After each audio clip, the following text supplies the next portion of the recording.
मज़हर अब्बास साहब, आपका तजर्बा बहुत है, आपने मुख्तलिफ अदवार भी देखे हैं, मुख्तलिफ हुक्मरान भी देखे हैं, सिफारती महाज पर भी, दाखिली महाज पर भी बहुत नशेब व फराज देखे हैं इस मुल्क के अंदर। आज जहाँ पर हम खड़े हैं, आप किस तरह से इवैल्यूएट करते हैं आज का पाकिस्तान और इसका सबसे बड़ा चैलेंज? देखिए, चले तो कट ही जाएगा सफ़र आहिस्ता आहिस्ता। दिल की गहराइयों से पूरी कौम को जश्न आज़ादी मुबारक। आज़ादी के दिन हम गिले शिकवे नहीं करते, जो बहुत दुख भी है, दर्द भी है, ज़ाहिर है 79, लेकिन कौमों की ज़िंदगी में 79 या 80 इयर्स बहुत ज़्यादा नहीं होते। कौमें जो हैं वो दहाइयों में होती हैं, कई 100 साल पहले कौमों ने एवॉल्व किया और अपने सिस्टम को बेहतर किया। हम 79 इयर्स में ही मायूस हो गए। बहुत से मुश्किलात हैं। पाकिस्तान बनने के 9 साल बाद पाकिस्तान बेआइन रहा 9 साल तक। अब मैं उसकी ज़िम्मेदारी किसको दूंगा? पाकिस्तान उसके बाद जब आइन बना तो आइन तोड़ दिया गया। जब इलेक्शन हुए 54 में नताइज नहीं तस्लीम किए गए, 58 में इलेक्शन होने थे मार्शल लॉ लगा दिया गया। तो हमने एक प्रोसेस में अपने आप को तबाह किया है। पाकिस्तान 4 सतून हैं पाकिस्तान के, उन चारों सतून में दरारें पड़ी हुई हैं। हमें उन दरारों को फिल करना है। उसमें आप देख लें, जो भी आप एक अगर चैलेंज मैं कहूँ कि 79 इयर्स में from the day 1 till this day है, वो रूल ऑफ लॉ का ना होना। हमारे मुल्क में कानून की हुक्मरानी नहीं रही, सिर्फ हुक्मरानों का कानून रहा। तो जिस दिन आपके मुल्क में कानून की सही मानों में हुक्मरानी होगी तो आपके मसाइल भी एड्रेस हो सकते हैं, आपके हर इशू एड्रेस हो सकते हैं, क्योंकि एक फोरम ऐसा होता है कि जहां मैं देख सकूं कि यहां मुझे इंसाफ मिल जाएगा। अगर वही फोरम जो है वो नहीं, वहां वो इंसाफ नहीं प्रोवाइड करता तो कोई भी आपका मसला हल नहीं होगा। हमारे पॉलिटिकल इश्यूज भी हैं, आज तक अनरिजॉल्व हैं। हम अक्सर ये बातें करते हैं, अभी जैसे भट्टी साहब भी कर रहे थे 2 ख़ानदानों की, तो एक ख़ानदान तो सियासत में था नहीं, उसको आपने ज़ोर ज़बरदस्ती से ख़ानदान को सियासत में ले आए। अब कौन लाए उस बहस में छोड़ दें। दूसरे ख़ानदान के कम से कम 4 या 5 लीडर्स तो या तो एलिमिनेट हुए या फांसी चढ़े या शहीद हुए। तो हमें बजाय इसके कि हम ख़ानदानों और शख्सियात पर जाएँ, मेरा ख्याल है हम अपना सिस्टम एवॉल्व नहीं कर पाए कि हमने कौन सा सिस्टम लेके चलना है और किस तरह लेके चलना है। जिस दिन हमने ये फैसला कर लिया, आज भी हम यही इश्यूज डिस्कस कर रहे हैं ना जो हम सालों पहले डिस्कस कर रहे थे, इसलिए कि आप सिस्टम को एवॉल्व नहीं कर पा रहे।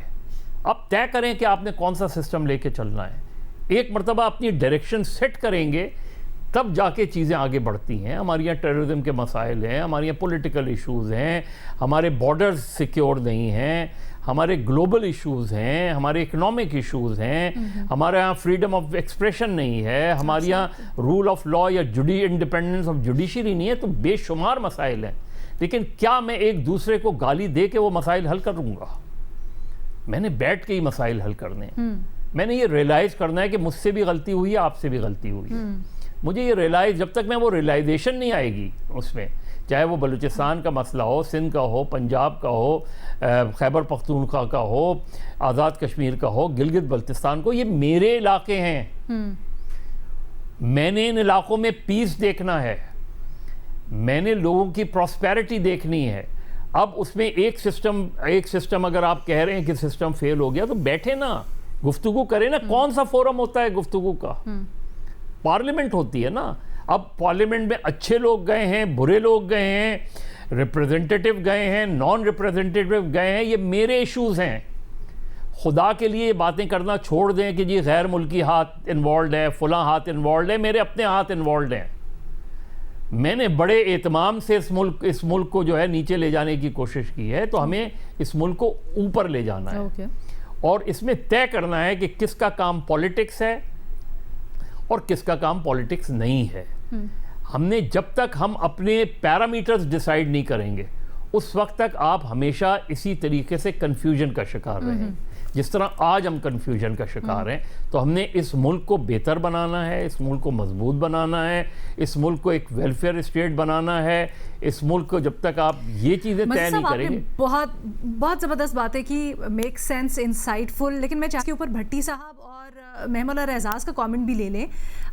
भट्टी साहब से शुरू करते हैं। भट्टी साहब, जो नाउमीदी है, और अक्सर हम जब खासकर नौजवानों को भी सुनते हैं तो नाउमीदी के तासुरात उनकी कॉन्वर्सेशन में भी झलकते हैं।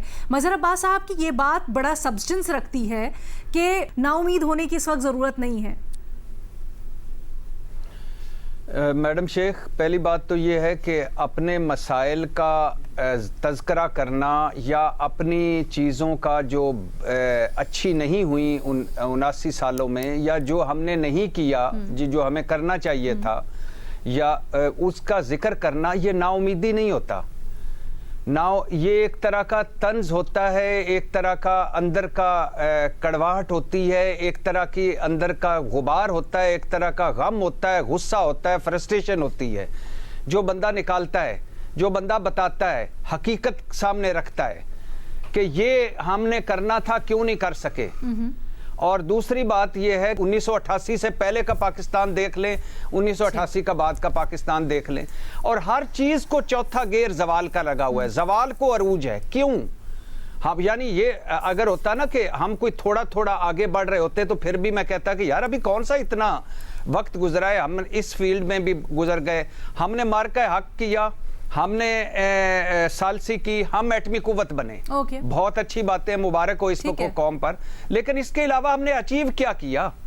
यानी हम कोई एक इदारा बना पाए हैं, बेसिकली भट्टी साहब कह रहे हैं कि ये गिला शिकवा नहीं है। जरा बात साहब इसके ऊपर कुछ कहना चाहते हैं, हम कर लेते हैं उसके बाद। भट्टी साहब ने सिर्फ ये बात की कि 1988 का पाकिस्तान, उससे पहले का देख लें, उसमें क्या था 1988 से पहले के पाकिस्तान में जी आप देख लें।